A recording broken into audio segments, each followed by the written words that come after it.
महज 60 नैनोमीटर का मतलब इतना छोटा सा कि पेन से बनाई एक बिंदु में लाखों कोरोना वायरस रह सकते हैं। ये छोटा सा वायरस चीन के वुहान शहर में सबसे पहले आया, जिसके बाद ये पूरी दुनिया में फैल गया। संयुक्त राष्ट्र के 193 सदस्य देश हैं, यानी ये संगठन इतने ही देशों को मान्यता देता है। विश्व स्वास्थ्य संगठन के आंकड़ों के मुताबिक 187 देशों तक कोरोना वायरस पहुंच चुका है। चीन के वुहान शहर में पनपा कोरोना वायरस तेजी के साथ दुनिया भर के लोगों को अपनी गिरफ्त में ले रहा है। इसके बावजूद 6 ऐसे देश हैं जहां कोरोना संक्रमण के एक भी मामले नहीं है। आइए उन पर नजर डालते हैं। वानुआतू, इस देश को कुछ लोग वनुआटू भी कहते हैं। वानुआतू भी प्रशांत महासागर में एक द्वीप है। इसकी राजधानी पोर्ट विला है। यहाँ मुख्य रूप से फ्रेंच, अंग्रेजी और बिसालामा भाषा बोली जाती है। इसका क्षेत्रफल 12,190 वर्ग किलोमीटर है। यहाँ की आबादी भी 2,46,000 है। इस देश में अक्सर भूकंप, ज्वालामुखी फटना, सुनामी जैसी प्राकृतिक आपदा आती रहती है। यहाँ साल 2016 में करीब 1/3 आबादी कुदरती आफत का शिकार हुई। 2015 में कुछ ही हफ्तों के अरसे में यहाँ भूकंप आया, ज्वालामुखी में विस्फोट हुआ, तूफान आया। इतने खतरे झेलने वाला देश वानुआतू कोरोना वायरस से बचा हुआ है। कोरोना से बचा हुआ है भारत का दोस्त तुवालू। ये देश भी प्रशांत महासागर के द्वीप में स्थित है। ग्लोबल वार्मिंग के चलते इस देश की पूरी तरह से डूबने की बातें कही जाती रही हैं, लेकिन उल्टा इस देश का क्षेत्रफल 3% बढ़ गया। तुवालू का क्षेत्रफल प्राकृतिक रूप से बढ़ा है। तुवालू प्रशांत महासागर में ऑस्ट्रेलिया के उत्तर पूर्व में स्थित है।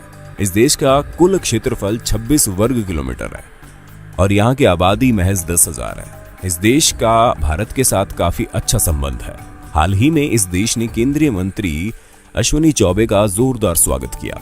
ये देश भी कोरोना से बचा हुआ है। चीन का इस देश में खास दखल, पर कोरोना से अब तक बचा हुआ है। सोलोमन आइलैंड, सोलोमन द्वीप पापुआ न्यू गिनी के पूर्व में मेलानेशिया में करीब 1,000 द्वीपों वाला देश है।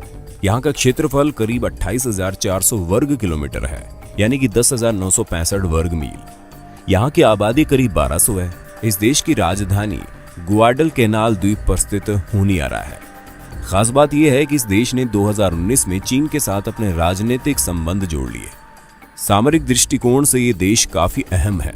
सोलोमन सेंट्रल प्रोविंस ने तुलागी द्वीप पर चीन की कंपनी चाइना सेम ग्रुप के साथ 22 सितंबर को एक रणनीतिक सहयोग समझौता किया है। इस द्वीप पर प्राकृतिक रूप से गहरे पानी में बंदरगाह है। दूसरे विश्व युद्ध के दौरान यहाँ जापान का नौसैनिक अड्डा था और युद्ध के दौरान इसने कई भयानक लड़ाइयां देखी थी। चीन से खास संबंध होने के बाद भी सोलोमन में कोरोना वायरस का संक्रमण नहीं पहुंच पाया। समोआ भी प्रशांत महासागर में एक छोटे से द्वीप पर बसा देश है। इस देश की खास बात यह है कि ये द्वीप दुनिया की समय रेखा पर अंतिम देश है। हर रोज सूरज डूबने से पहले यहीं से दुनिया को अलविदा कहता है। यहाँ की आबादी करीब 2 लाख है। ये न्यूजीलैंड से 1962 में स्वतंत्र हुआ। इसे नाविकों का देश भी कहते हैं। इस देश में काफी संख्या में पर्यटक आते हैं। पर्यटकों का ये देश कोरोना के संक्रमण से बचा हुआ है। सेंट विसेंट एंड ग्रेनेडियंस, ये कैरेबियन राष्ट्र में स्थित एक छोटा सा द्वीप देश है। यहाँ के प्रधानमंत्री पिछले साल भारत भी आए थे और प्रधानमंत्री नरेंद्र मोदी से मुलाकात की थी।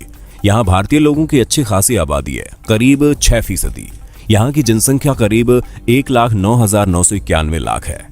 ये वेस्ट इंडीज के तहत आता है। ये देश भले ही प्राकृतिक आपदा झेलता है, लेकिन अब तक कोरोना वायरस के संक्रमण से बचा हुआ है। हालांकि इस देश ने कोरोना को लेकर पहले से काफी तैयारियां कर ली है।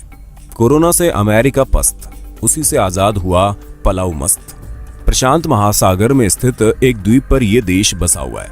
ये फिलीपींस के दक्षिण पूर्व और पापुआ न्यू गिनी के उत्तर में स्थित है। 1 अक्टूबर 1994 को यह देश संयुक्त राज्य अमेरिका की गुलामी से आजाद हुआ। पलाऊ का कुल क्षेत्रफल 459 वर्ग किलोमीटर है। पलाऊ में अंग्रेजी और पलाउअन भाषा बोली जाती है। विश्व बैंक के मुताबिक पलाऊ की आबादी महज 21,503 है। ये देश कोरोना वायरस की चपेट से बचा हुआ है। ऐसी अन्य जानकारी के लिए चैनल को जरूर सब्सक्राइब करें और वीडियो शेयर कर देना। मिलते हैं नई जानकारी के साथ। धन्यवाद।